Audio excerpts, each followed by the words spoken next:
I faked a business trip to catch him. He was with my sister. In my bed.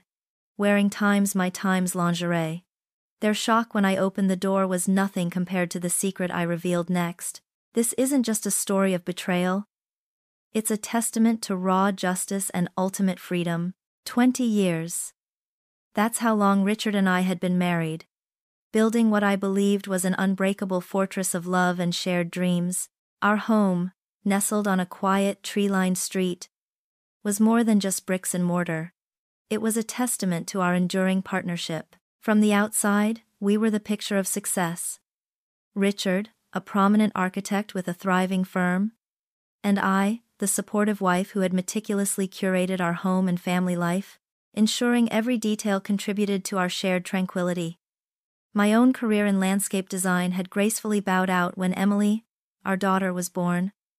Allowing Richard to soar unhindered, I'd never regretted it, not truly. I believed in us, in the division of labor that made our unit strong, a powerful engine driving towards a comfortable, happy future. And then there was Audrey, my younger sister. 5 years my junior. She was a constant, vibrant presence in our lives. Almost a third fixture in our seemingly perfect tableau. She visited often, her laughter echoing through the very halls where Richard and I built our life. I saw her not just as family, but as a cherished friend, a confidant, a part of my extended self. We shopped together, shared family dinners, and discussed everything from new recipes to our parents' latest quirks. There was never a moment I questioned her loyalty, or her place in our carefully constructed world. Looking back, there were always subtle currents beneath the surface. Currents I chose to ignore or misinterpret. Audrey had always admired my things, my clothes, my sense of style, even my choices in home decor. Sometimes, a casual remark would prickle, a hint of something deeper, a desire to possess what wasn't hers. "Oh, Carolyn, you always have the best of everything," she'd say. A smile playing on her lips, but her eyes held a spark I couldn't quite decipher. I'd always brushed it off as sisterly admiration, a slight insecurity from her side that I, the older sister, was meant to assuage with a reassuring hug. Richard, too, had his moments. A flicker of detachment in his eyes during a heartfelt conversation, a tendency to get lost in his work, even at home. I rationalized it, of course. He was ambitious, driven. That's what made him successful. He provided for us. He was a good father, a devoted husband in most respects. The occasional emotional distance, the quiet evenings where we sat in comfortable silence that sometimes felt a little times 2 times quiet, I attributed to the natural evolution of a long marriage. The wildfire mellows into a warm, steady glow, I told myself. A familiar comfort that, in my naivete, I mistook for unbreakable permanence. It was a perfect illusion, meticulously crafted and fiercely protected by my own blind trust. The perfect illusion, so painstakingly constructed, began to fray at the edges, not with a dramatic tear, but with a subtle, insidious pull. It started innocently enough, with my cashmere sweater, a gift from Richard years ago. A delicate cream garment that clung just so, a luxury item I reserved for special evenings or moments when I needed a touch of self-indulgence. I'd noticed it missing from my closet for a couple of days, not a big concern. Sometimes laundry got delayed, or I simply misplaced things. But then, one crisp Saturday morning, I found it. It wasn't in my closet or laundry basket. It was on Audrey. She was laughing, perched on the edge of our kitchen island, sipping coffee Richard had brewed, looking utterly at home. The sweater, slightly stretched in places I knew it shouldn't be, hung loosely over her frame. My breath caught, a tiny, almost imperceptible hitch in my chest. "Oh, there it is," I said, trying to keep my voice light. "I was wondering where that went." Audrey glanced down, a fleeting flush touching her cheeks. "Oh, this? I just got a bit chilly last night." And Richard offered it to me. "So soft." She giggled, shrugging playfully. Richard across the counter merely smiled, a quick, almost imperceptible glance passing between them. It was then, as I walked past Audrey to get my own coffee, that I caught it, the faint, unmistakable scent of Richard's cologne, clinging to the soft cashmere fibers, not a fresh spritz, but the lingering ghost of a scent. A warmth that spoke of close proximity, prolonged wear. My mind immediately began its frantic dance of rationalization. Asterisk, she was cold. Richard offered it. He probably just hugged her goodnight. Or they were sitting close on the sofa. Sisters borrow clothes all the time? Asterisk, I told myself this with a fierce internal conviction. Even as a tiny cold seed of doubt, no bigger than a pinprick, burrowed deep into my consciousness, it was a sensation of unease, a disharmony in the symphony of my perfectly ordered world. I dismissed it, pushed it down, wrapped it in layers of trust and loyalty. How could I ever suspect my sister, my husband? It was absurd. Yet, that pinprick grew into a persistent itch, something I couldn't quite scratch. Richard, who had always been so open, began to change. His phone became an extension of his body, clutched protectively, face down on the table, or spirited away into his study the moment I entered the room. He'd excuse himself for important calls, his voice hushed, his back often turned. The late nights grew more frequent, the explanations increasingly vague. Another late one at the office, honey, he'd mumble, smelling faintly of stale coffee and something else I couldn't place. Not cologne, but a generic freshness, like he'd showered elsewhere. He used to share every detail of his projects, his colleagues, his frustrations. Now, there were only clipped answers, a dismissive wave of the hand. The comfortable silences we once shared morphed into heavy, uncomfortable voids. I'd try to bridge them, asking about his day, our plans, anything to rekindle the warmth. His responses were often perfunctory, his eyes distant, lost in some private world I wasn't privy to. A chill began to creep into our home, an unspoken barrier growing between us. I found myself watching him, analyzing his expressions, trying to find the man I married in the guarded stranger across the breakfast table. Every odd glance, every hushed phone call, every evasive answer chipped away at my resolve to believe. The feeling that something was fundamentally, irrevocably wrong grew into a dull ache, a constant companion in the quiet corners of my mind. The illusion, once impenetrable, now felt fragile, permeated by whispers of doubt I could no longer silence. The constant ache of suspicion festered, becoming an insistent, throbbing pulse whenever Richard spoke, especially when he began to weave his increasingly intricate tales of absence. His business trips, once predictable and well-documented, now felt like thinly veiled excuses, their frequency escalating in direct correlation with Audrey's visits. It was as if a silent, morbid calendar dictated their synchronized disappearances. "I'll be in Seattle for the week, honey," he'd announced one Tuesday morning, his eyes already drifting towards his phone. Big pitch with the Evergreen Group. Need to impress them. He'd rattled off dates, flight numbers, even the name of a hotel. Coincidentally, or so I was meant to believe, Audrey called later that day, bubbling with excitement about needing a sister week, because Walter, her husband, was also traveling. "Perfect timing, right?" she'd chirped. "I can stay with you while Richard's away. Keep you company." A cold knot tightened in my stomach. The perfect timing felt less like coincidence and more like a meticulously choreographed performance. I tried to dismiss it, to rationalize, but the cashmere sweater incident had fundamentally shifted my lens. I saw patterns where I'd once seen randomness. That Seattle trip became my focal point. I remember Richard's flight was supposedly on a Thursday evening. On Wednesday night, as he packed, I saw him carefully fold a new, expensive silk tie into his carry-on. "Oh, is that new?" I asked, feigning casual interest. "Just picked it up today for the pitch," he replied, not meeting my gaze. "First impressions, you know." Yet, when he left for the airport the next day, the tie was nowhere to be seen. A small detail, easily overlooked by the trusting wife. But I wasn't that wife anymore. Later that evening, After he'd supposedly departed, I found myself scrolling through his laptop. A habit I'd never had before.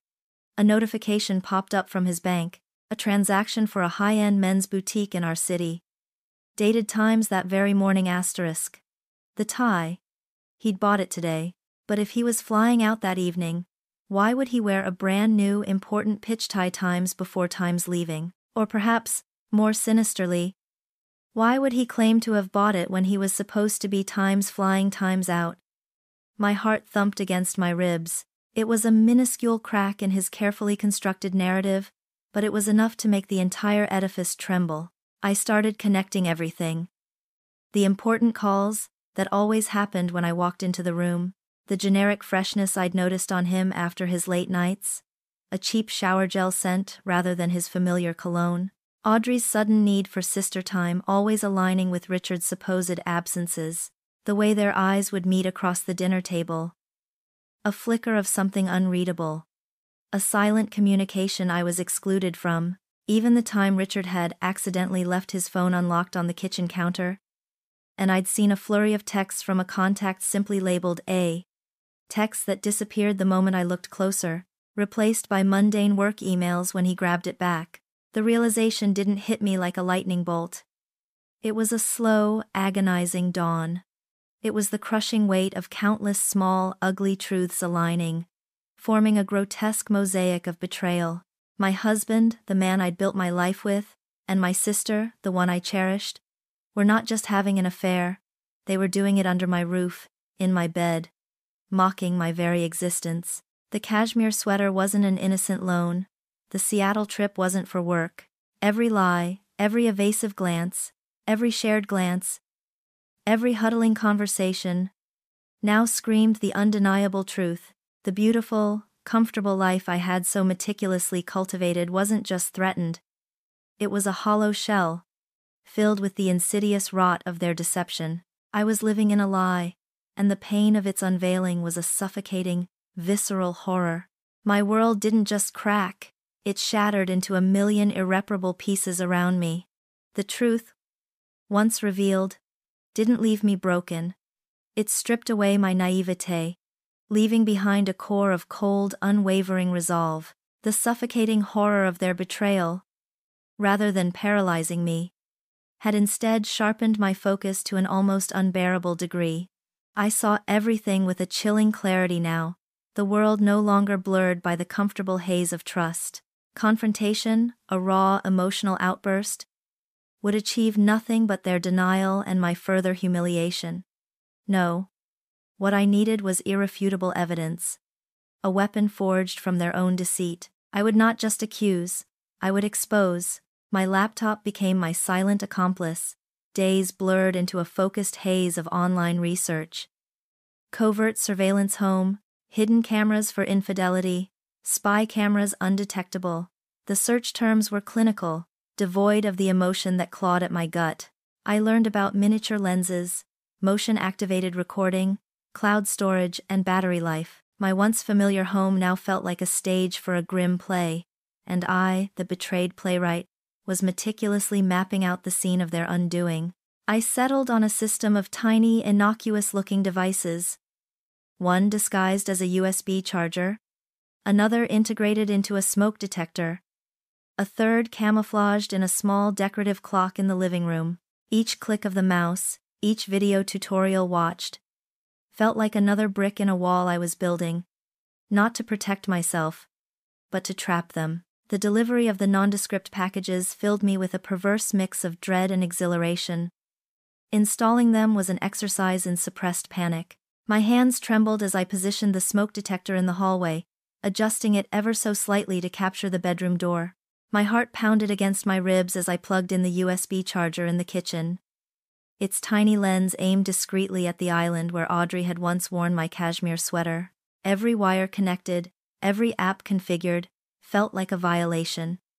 This was my times home, my times sanctuary, now transformed into a surveillance zone, and I was the spy in my own life. There were moments, late at night, when doubt gnawed at me. What if I'm wrong? What if this is all a terrible misunderstanding? A wave of exhaustion, a yearning for the comforting ignorance of my old life, would wash over me. But then, an image would flash. Richard's dismissive glance, Audrey's innocent shrug about the sweater, the flicker of silent understanding between them, the memory of the A texts, the new silk tie, the cheap shower gel scent, the hollow ring of his manufactured lies. Each memory was a small, sharp shard of glass, cutting through my doubt, hardening my resolve. No. I reminded myself. I am not wrong. I am just finally opening my eyes. The next step was to set the trap. Richard, with his penchant for business trips when Audrey was around, had inadvertently provided the perfect blueprint. I needed to create an alibi so convincing, so airtight, that it would invite their performance. I began to drop hints about an upcoming landscape architecture conference in Miami. It was a real event. Perfectly timed. I printed brochures, researched seminar schedules, even booked a refundable flight and hotel, meticulously leaving the confirmations open on my laptop for Richard to accidentally discover. I rehearsed my lines. The excitement about new trends, the opportunity for networking, the dread of leaving Emily with Richard for a few days. It was all a performance. A grand deception to ensnare bigger deceivers. The most challenging part wasn't the technical wizardry or the elaborate setup. It was the psychological tightrope walk, maintaining a facade of normalcy with Richard, sharing dinner, discussing trivialities, all while knowing the venomous truth, nodding along to his stories, smiling at Audrey's anecdotes, as if my world hadn't just imploded under their feet. It was a chilling exercise in emotional control. A battle between the heartbroken wife I still was and the cold, calculating strategist I was becoming. Each act of feigned affection, each shared laugh, felt like a betrayal of my own soul. A small piece of me dying to give birth to a new, ruthless persona. The plan was in motion, the pieces meticulously placed. All that was left was to wait and watch, as the truth, once so elusive, would finally expose itself, raw and undeniable. The recycled air of the hotel room felt thin, sterile, and cold against my skin. A stark contrast to the stifling emotional heat I carried within. I set my small carry-on beside the pristine bed, the fluorescent light from the bathroom casting long, sterile shadows. My hands, surprisingly steady, opened the laptop. Each click of the trackpad, each soft hum of the machine coming to life, echoed the frantic pounding in my chest. The screen glowed, a cold beacon in the dim room, and I navigated to the discreet surveillance application. My breath hitched. This was it, the moment of truth. Or rather, the moment of undeniable proof. The feed was initially static. A silent, empty canvas of my living room. The fireplace, the comfortable sofa, the framed photos of our family, all innocent, unsuspecting. The silence stretched, an agonizing eternity broken only by the incessant thrum of the hotel's air conditioning. Every minute felt like an hour, every shadow a potential movement. I stared, my eyes burning, unblinking, willing the screen to change, yet dreading what it would show. My stomach was a tight, churning knot, a mixture of nausea and a fierce, terrifying anticipation. Then, a flicker. The motion sensor in the living room camera activated. My body tensed, every muscle locked. Richard and Audrey, they strolled in, hand in hand. Their laughter a sickeningly familiar sound, echoing faintly through the muted hotel speakers. They looked utterly at ease, as if the house was their own private sanctuary. A playground built just for them. Richard pulled her close, kissing her hair. Then her lips, a tenderness he hadn't shown me in years. Audrey leaned into him, her head resting on his shoulder, a look of smug contentment on her face, a possessive hand settling on his chest. They moved to the sofa, their bodies intertwining, their hushed whispers and soft touches a grotesque pantomime of intimacy. It was a familiar scene, one I'd imagined 1,000 times, but seeing it, so casually displayed in my own living room, was a punch to the gut. Their faces, caught in the camera's unblinking eye, held no shame, only a blissful, brazen disregard for anything but each other. The feed shifted as they moved, the bedroom camera clicking on, my breath caught, lodged somewhere deep in my throat. This was the final, unforgivable frontier. They entered, Richard's arm around Audrey's waist, their movements fluid, practiced. Then, she turned, facing the camera, her back to Richard as he began to unbutton her blouse. And that's when I saw it. She was wearing my Times white lace demi-cup bra, the one with the tiny pearl charm. A gift from Richard for our anniversary 2 years ago. The delicate lace straps, the familiar curve of the cups. There was no mistaking it. It was mine asterisk. My lingerie, my intimate garment, worn by my sister, in my bed, with my husband. A cold, visceral shock ripped through me. Colder than the sterile air of the hotel room. Deeper than any pain I had yet known. It wasn't just betrayal anymore, it was a grotesque defilement, a calculated act of mockery. My vision blurred, tears stinging my eyes, but I refused to let them fall. My fingernails dug into the palms of my hands, drawing blood, the sharp pain the only thing anchoring me to reality. A primal scream, raw and guttural, clawed at the back of my throat, demanding release. But I clamped down on it, pressing my lips together so hard they felt numb.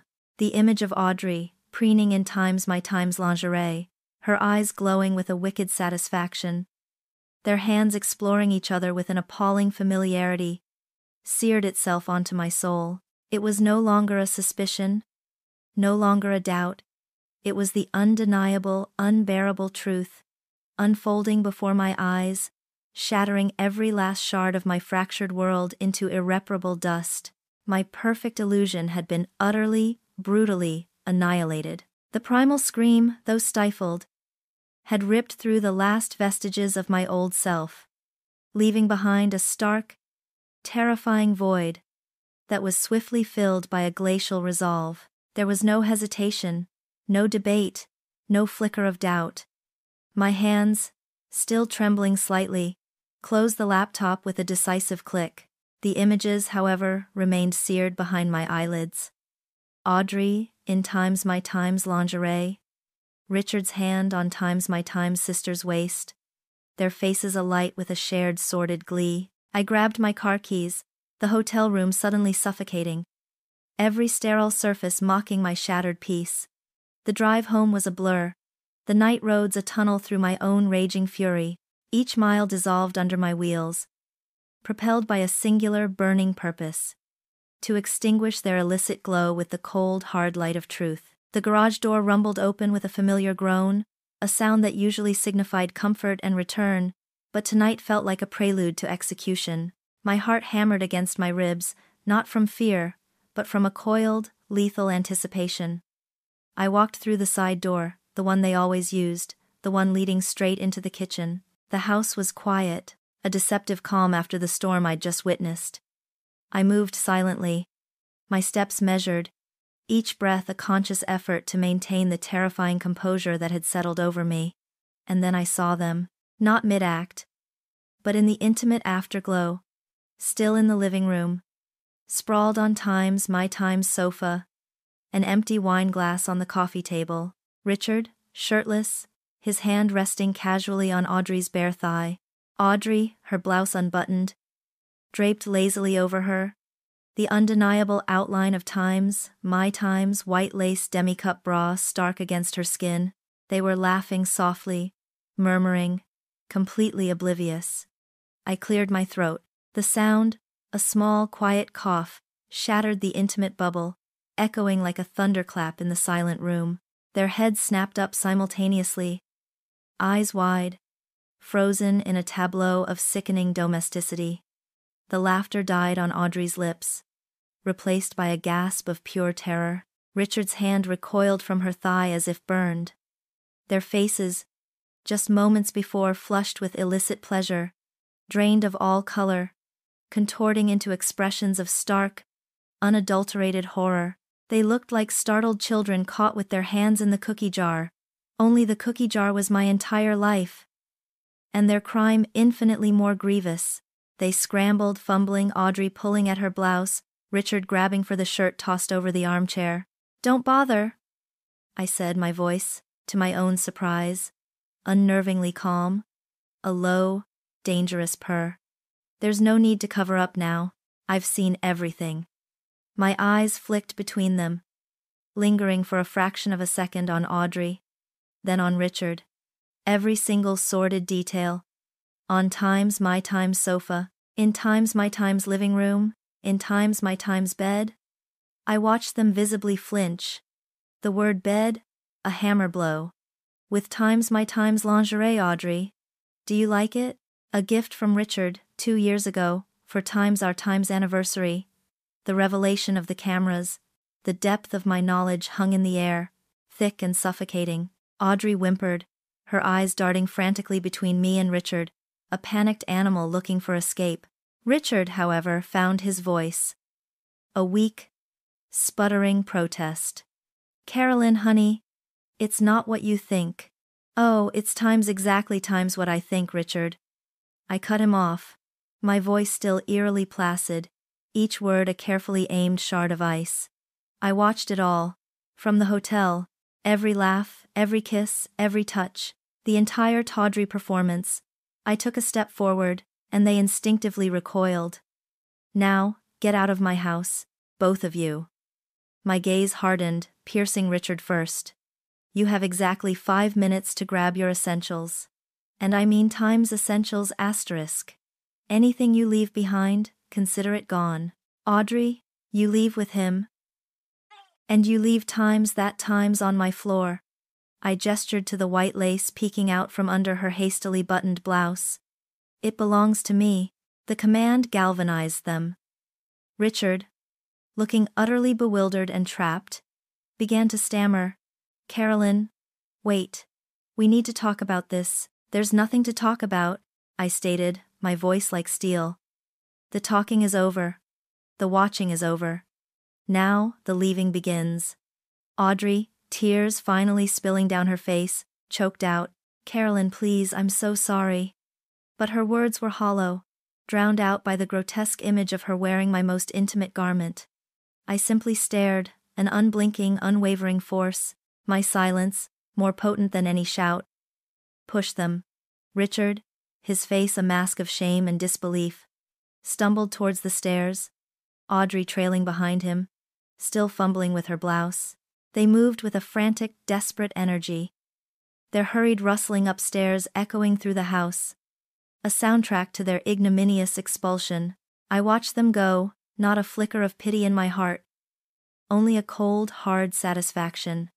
The storm had just begun, their frantic scramble upstairs, the rustling of clothes, the choked sobs, they were merely background noise to the symphony of my own resolve. The second the front door clicked shut behind them, sealing their shame outside, I moved. There was no room for hesitation. No time for the crumbling emotional debris of 2 decades. This wasn't about vengeance born of blind rage. It was about surgical, absolute justice. My fingers, no longer trembling, flew across the phone keypad. First, the bank. A calm, measured request to freeze all joint accounts, citing irreconcilable differences and the immediate need for financial protection. The customer service representative, accustomed to such calls, was dispassionate and efficient. A mirror to my own hardened exterior. It felt like severing a limb, painful in its finality, yet necessary for survival. Richard's access to our shared wealth, the very money I'd helped build and manage, vanished with a few clicks. He would find himself adrift, financially paralyzed, just as he had left me emotionally adrift for years. The thought brought a grim, satisfying chill. Next, the locksmith. An emergency call. The urgency in my voice undeniable. Within an hour, a quiet, observant man was at my door, systematically replacing every lock, every deadbolt, every entry point to what was now undeniably my time's sanctuary. The click of the new tumblers, the solid thud of the reinforced door, felt like a physical barrier rising between me and the insidious poison they had injected into my life. Every turn of the new key in my hand was a declaration. This space was consecrated, cleansed, impenetrable, but these were just preliminary strikes. To truly dismantle their world, I needed a weapon of precision, a legal scalpel to dissect the diseased ties that bound us. I remembered a name, whispered in hushed, reverent tones among those who had navigated the treacherous waters of high-stakes divorce. Eleanor Vance. She was known as the Shark. A formidable force in the legal arena, revered by her clients, dreaded by her opponents. I found her number, cold-called her office, and surprisingly, secured an immediate consultation. Her assistant, brisk and no-nonsense, recognized the urgency in my tone. The meeting took place the very next morning. Not in a plush office, but a stark, modern room, befitting a legal executioner. Eleanor Vance was everything her reputation promised. Sharp-eyed, impeccably dressed in a tailored charcoal suit, her expression betraying nothing but shrewd intelligence. Her office hummed with a quiet power that matched her demeanor. She listened, her gaze unwavering, as I recounted the tale, stripping away every ounce of emotion, presenting only facts, dates, and the undeniable evidence stored on my laptop. When I clicked play, showing her the damning footage of Richard and Audrey in my living room, then in my bedroom, with my lingerie, her eyes narrowed, but her face remained impassive. No gasp, no shock, just a slow, deliberate nod. "Excellent," she finally said. Her voice surprisingly low, almost a growl. "This is precisely what we need. Irrefutable. Unimpeachable." She then laid out her strategy, a calculated, aggressive blueprint for divorce that would leave Richard and Audrey no room to maneuver. "We file immediately," she stated, with the video as primary evidence. "We pursue full ownership of the house, a significant portion of marital assets, and substantial alimony. His career, his reputation, they will be leveraged. Your position is unassailable, Carolyn." Her words weren't comforting. They were empowering. I felt a surge of cold, exhilarating power, a sensation I hadn't known existed within me. The pain was still there, a dull throb beneath the surface, but it was overshadowed by a fierce, uncompromising determination. This was not about anger anymore. It was about righting a profound wrong. It was about meticulously, systematically, taking back every piece of my life they had attempted to steal or defile. Justice, pure and unadulterated, was the only currency I would accept. With Eleanor Vance by my side, I knew I was not just filing for divorce. I was declaring war, and I intended to win. The legal war was one front, a battle for assets and dignity, but the war for truth, for the integrity of what remained of my life, demanded a different kind of courage. Eleanor had given me the tools to fight Richard. Now I had to wield a more personal, more devastating weapon: the truth. It was a choice I made not with glee, but with a heavy, yet unyielding certainty. The first call, the hardest one, was to Walter. I dialed his number, the rhythmic pulses of the phone echoing the erratic beat of my own heart. What do you say to a man whose entire world is about to shatter? How do you deliver such a lethal blow without feeling the shrapnel yourself? "Walter," I began, my voice steady. "It's Carolyn. I have something difficult to tell you." The polite pleasantries felt grotesque, quickly discarded. I laid out the facts, clinically, without embellishment, the same way I had presented them to Eleanor. The timeline, the suspicions, the evidence, the video. I didn't play it for him, couldn't bring myself to, but I described its contents in unflinching detail. Audrey in my living room, in my bedroom, in my lingerie, with my husband. The silence on the other end was deafening, a thick, suffocating blanket. For a long moment, I thought he'd hung up. Then, a ragged sound, somewhere between a choked gasp and a strangled cry, finally broke through. "No," he whispered, the single word a testament to utter disbelief. a plea against an impossible reality. "Carolyn, no. Audrey." She wouldn't. His voice was raw, breaking. I heard furniture scraping, a faint thump as if he'd collapsed into a chair. Then came the questions. Frantic and desperate, mirroring the ones I'd asked myself just weeks ago. When? How long? Asterisk. Why asterisk? I answered each one with the brutal honesty they deserved. Each answer a nail in the coffin of his marriage, of his understanding of his life. His disbelief turned to horror, then to a palpable gut-wrenching pain that even I, in my hardened state, felt a flicker of. He ended the call abruptly, not with anger directed at me, but with a devastated, hopeless farewell. The sound of a man drowning. The world I knew, the carefully constructed illusion, wasn't just mine. It was theirs, too. And now it was collapsing for us all. The next call, to my parents, was even harder. A different kind of pain. They loved Audrey unconditionally. The bright, vivacious youngest child. How could I shatter their perception of their daughter, of their family? But the truth had to come out. I drove to their house, preferring to deliver this news face to face, to witness their reactions, to ensure there was no misunderstanding. They greeted me with their usual warmth, oblivious, making tea, asking about Richard. The casual normalcy was almost unbearable. When I finally began, explaining the infidelity, the cameras, the depth of Audrey's involvement, their faces slowly fell, morphing from confusion to disbelief, then to an agonizing blend of sorrow and shock. "Carolyn, darling, are you sure?" my mother asked, her hand fluttering to her chest, her voice trembling. "Audrey? Our Audrey?" My father, usually stoic, merely stared at me, his eyes wide, struggling to comprehend. I presented the evidence, showed them select screenshots, described the video in detail, leaving no room for denial. It was a brutal act, tearing open old wounds and creating fresh ones. My mother wept openly. Not just for me, but for the daughter she thought she knew. My father's face hardened, a grim line replacing his usual gentle expression. This is unforgivable," he finally said, his voice quiet but firm, a pronouncement that carried the weight of a lifetime of moral rectitude. "To do this to you, Carolyn, and to Walter, it's a disgrace." Their condemnation of Audrey wasn't immediate, but slowly, agonizingly, as the truth settled, their loyalty shifted. The bright image of their youngest daughter, now irrevocably tarnished, began to fade.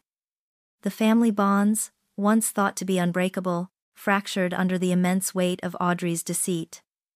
The public shame, a silent wave, had just begun to gather its force. The carefully guarded secret, once confined to hushed conversations within my family, now erupted, echoing across our interconnected lives like a seismic event. The tremor began in Richard's professional sphere. Within days, the whispers about his personal indiscretions morphed into outright condemnations. The architectural world, often discreetly cutthroat, proved to be an unforgiving crucible. High-profile clients, once eager for his esteemed services, began to pull out of contracts, citing a change in direction or unforeseen scheduling conflicts. Each cancelled project was a direct hit, not just to his firm's bottom line, but to the very foundation of his identity. Richard, the ambitious, respected architect, watched as his meticulously built empire crumbled.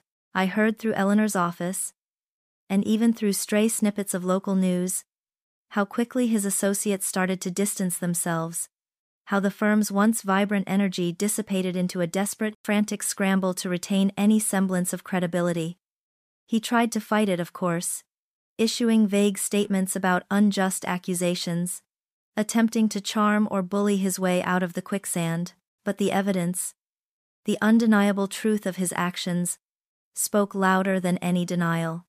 His reputation wasn't just tarnished, it was obliterated, leaving him professionally bankrupt. Audrey's world, though less public, imploded with an even greater ferocity. Walter, once her devoted husband, wasted no time. The divorce papers were filed swiftly, detailing the grounds of infidelity, his pain etched into every legal clause. This wasn't just a legal separation. It was a public repudiation.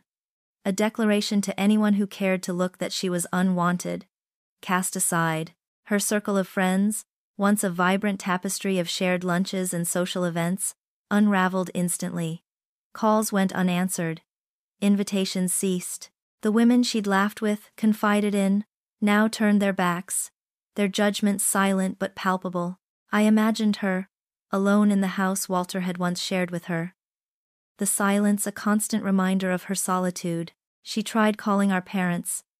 I knew, desperate attempts at reconciliation, but their unwavering stance, solidified by the depth of her betrayal, left her stranded. My mother wept for her. Yes, but her heart remained firm in its disappointment. Audrey, the vivacious younger sister, was now the pariah, an outcast in her own family, isolated and utterly alone. The scandal didn't just stay within our immediate circles. It rippled outwards, through the town, through casual acquaintances, through the online forums of local gossip. Our once private life was suddenly fodder for speculation, an example of betrayal's bitter fruit. I wasn't immune to the whispers, the curious glances in the grocery store, the sudden silence when I entered a room. But unlike Richard and Audrey, who were viewed with pity or disgust, I saw recognition in those eyes, sometimes a nod of quiet solidarity, sometimes a fleeting expression of awe at my calculated response. I had become a symbol, a woman who had refused to be a victim, who had dared to claim her own justice. Watching their unraveling from a distance was a peculiar experience. There was no joy, not truly, in witnessing such devastation.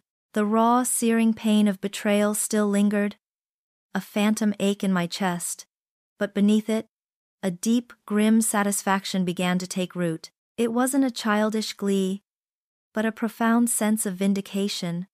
They had chosen to destroy my world, and in doing so, they had inadvertently demolished their own. Every rumor of a lost client, every report of Audrey's increasing isolation, every confirmation of Walter's resolute divorce proceedings, felt like a brick being meticulously placed back into the foundation of my own, rebuilding life. It was the universe rebalancing itself, a harsh but necessary consequence for the insidious lies they had woven. The storm had fully unleashed its fury, and they were caught in its merciless eye. The external storms of public opinion and crumbling reputations were but preludes to the real tempest brewing within the marbled halls of justice. The divorce proceedings with Richard, spearheaded by Eleanor Vance, proved to be every bit as grueling and protracted as anticipated. Richard, stripped of his former standing, clung to every asset, every dollar, every shared memory with a desperate, almost pathetic ferocity. He tried to paint me as the vengeful wife, the one who had engineered his downfall, rather than the victim of his own making. His lawyer, a blustering man whose tactics relied more on intimidation than evidence, attempted to discredit my character, to question the veracity of my claims, even to suggest a fabricated setup, but against Eleanor, they were no match. She was a force of nature, a legal titan whose every word was a precisely aimed missile. She dissected Richard's counter-arguments with surgical precision, dismantling his pleas and denials with an unflinching gaze. My video evidence, the cold, undeniable truth of their betrayal, stood as an unassailable fortress.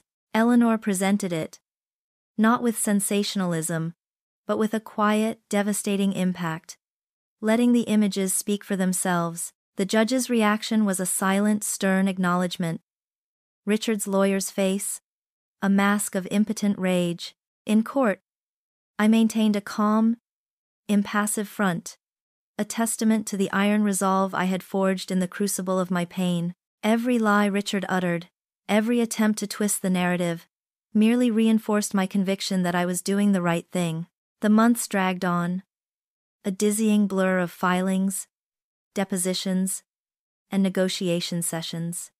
Each meeting felt like a marathon of emotional endurance. I sat across from Richard, his once familiar face now a twisted reflection of bitterness and resentment, and felt nothing but a chilling detachment.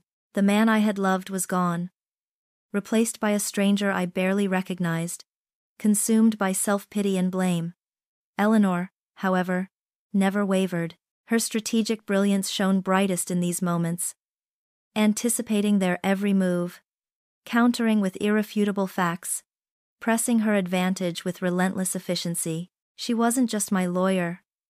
She was my shield, my sword, and my unwavering beacon of strength. Finally, after what felt like an eternity, the gavel fell. The legal victory was absolute, decisive, and undeniably mine. The court awarded me full ownership of our home, the fortress I had built with love, now purged of their deceit. Substantial alimony, a testament to Richard's financial culpability and my years of sacrifice, secured my immediate future. More importantly, I gained complete financial independence, a freedom that felt more valuable than any sum. Richard was left with the tattered remnants of his career and a significantly diminished fortune, a stark reversal of the powerful man he once was. As the final papers were signed, a wave of profound vindication washed over me. It wasn't the triumphant joy one might expect, but a deep, quiet satisfaction that justice in its purest form had been served. They had tried to take everything from me, but I had reclaimed it, and more. Yet, beneath the vindication, lay an undeniable emotional exhaustion. The fight had drained me, leaving behind a hollow ache where my old life used to be.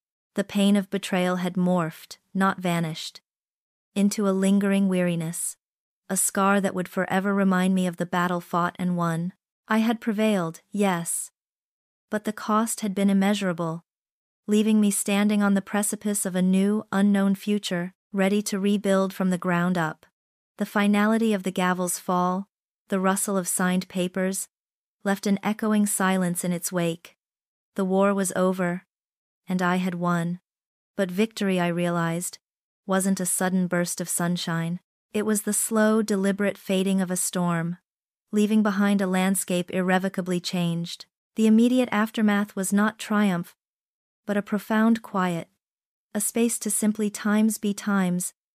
After years of subtle dread and months of fierce battle, Richard and Audrey, their world now crumbling into the desolate wasteland of their own making, were no longer my concern. Their fate, a harsh consequence of their choices, unfolded far beyond my gaze, a distant echo I deliberately chose not to amplify. My focus turned inward. The relentless drive that had propelled me through surveillance, confrontation, and legal battle slowly receded, replaced by a quiet introspection. There was no joy, not yet, but a burgeoning sense of profound relief. The constant vigilance, the burden of suspicion, had lifted. I was free of times them asterisk, free of the lies, the pretense, the suffocating illusion. It was a raw, new freedom, a vast, open space that was at once exhilarating and terrifying. The past was a closed chapter, its pages seared with pain, but also with an undeniable strength I hadn't known I possessed. Standing amidst the wreckage of my old life, I felt the first stirrings of possibility. The future, unwritten and untainted, lay before me, an empty canvas waiting for my brush. The quiet, emerging liberation I felt was a seed, planted in the fertile ground of their downfall. It demanded careful tending, a deliberate clearing of the debris before anything new could truly flourish. The old house, for all its history and the life Richard and I had built within its walls, now felt less like a home, and more like an echo chamber of broken promises. Every room, every sunlit corner, was tainted by the memories of betrayal, of the insidious lies that had festered beneath its seemingly perfect facade. It was a beautiful cage, and I needed to escape it. The decision to sell was made with a chilling clarity. It wasn't an act of anger, but one of profound self-preservation. I walked through the empty rooms after the movers had taken all the furniture that I wanted, a strange melange of relief and a faint, lingering melancholy washing over me. There were ghosts here, yes, but not all were malevolent. There were echoes of Emily's laughter as a child, of quiet evenings reading by the fireplace, of dreams whispered into the darkness. Those were hard to let go of. But the overwhelming weight of the recent past, the betrayal, the deceit, overshadowed any nostalgic pangs. I needed a fresh start, a canvas unmarred by their brushstrokes. The for sale sign that eventually stood proudly on the lawn wasn't just advertising a property. It was announcing my freedom. Finding a new apartment felt like choosing a new skin. I sought something utterly different from the sprawling suburban house. My gaze fell upon a cozy, light-filled space on the third floor of a charming brick building in a more vibrant part of the city. It had a small balcony perfect for potted herbs and a view of a bustling tree-lined street below. It was smaller, yes, but it felt entirely times mine asterisk. There was no grand living room where infidelity had played out, no master bedroom stained by deceit. Just clean lines, new beginnings, and the quiet hum of urban life. I painted the walls in soft, muted tones, chose minimalist furniture, and filled it with books and art that spoke to my rediscovered self. Each decision, from the color of the curtains to the scent of the candles, was made solely by me, for me. It was a tangible manifestation of my independence, a sanctuary sculpted from the ashes of my old life. In the quiet solitude of my new space, a long dormant ember began to glow: landscape design. My career, once gracefully bowed out for Richard's ambition, now beckoned with a renewed urgency. It was more than just a hobby. It was a deep-seated passion, a language I understood. The act of nurturing growth, of shaping beauty from raw earth, felt profoundly healing. I didn't hesitate. The very next week, armed with a newfound determination, I enrolled in an intensive certificate program at a local college, the first step towards rebuilding my professional life. Walking into that classroom, surrounded by eager students of all ages, felt like stepping into a different universe, one filled with possibility and growth, rather than the stale air of past regrets. The joy I found wasn't in grand gestures or dramatic triumphs, but in the small, everyday discoveries: the satisfaction of mastering a new software program for garden planning, the smell of freshly turned soil in the college's experimental garden, the camaraderie with my classmates as we debated plant species. I started volunteering at a local community garden, connecting with people who shared my enthusiasm, their faces open and genuine. There were no shared histories of betrayal, no complicated loyalties, just a simple love for the earth. I rediscovered the quiet pleasure of long walks, of savoring a perfect cup of coffee on my balcony, watching the city awaken. I learned to cook for one, embracing new recipes and the freedom of spontaneity. Each small victory, each new connection, wove itself into the fabric of a life that felt authentic, true, and finally, truly my own. The transformation wasn't complete, but the horizon was bright, promising a future I was finally eager to cultivate. The future I was so eager to cultivate blossomed with a quiet, resilient beauty over the ensuing years. Life settled into a rhythm I had meticulously orchestrated, each day a testament to choices made purely for my own well-being. My landscape design business, born from a rediscovered passion, thrived, transforming neglected spaces into vibrant havens. Mirroring my own journey, I found myself laughing more easily, building genuine connections, savoring the simple elegance of a life unburdened by deceit. It had been nearly 5 years since the divorce, since I had last seen Richard or Audrey. Their ghosts, once haunting specters, had long receded into the periphery of a past that no longer held dominion over me. Or so I believed. One ordinary Tuesday, pushing my cart through the brightly lit aisles of a supermarket near my new apartment, I reached for a bag of organic coffee beans. My hand brushed against another. I looked up. Time, for a split second, ceased to exist. Standing before me, a shadow of the man he once was Richard. He looked diminished, His once sharp suit was replaced by a rumpled, ill-fitting blazer. Stained subtly at the lapel, the confident gleam in his eyes had been extinguished, leaving behind a dull, haunted stare, laced with a desperate kind of pleading.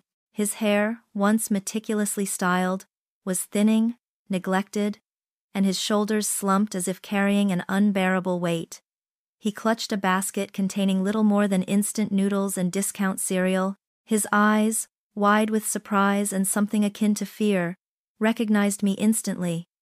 A pathetic smile, a desperate reflex, twitched on his lips. "Carolyn?" His voice was raspy, thin, a far cry from the resonant baritone that once commanded boardrooms. "Is that really you? You look good."